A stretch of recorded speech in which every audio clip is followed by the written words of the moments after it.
dertle dolu olsa, derdimin dermanı vətəndir. Düşmənə əymərəm başımı, bayrağım canimə kəfəndir.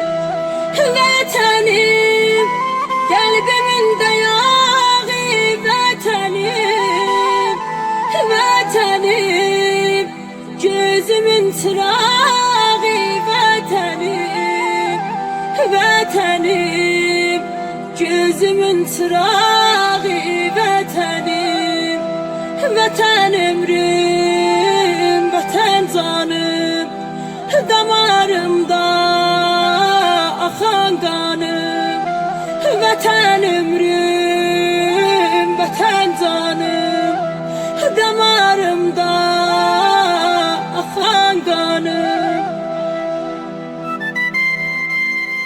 Yaşasın gözəl vətənimiz, eşq olsun gözəl vətənimizə. Dostlar, o qəd ürəkdən narahatam, o qəd günlərimiz pis gündür bu günlər.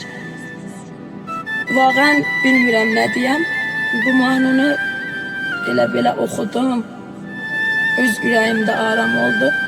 İnşallah ki, sizə də qəşəng olar.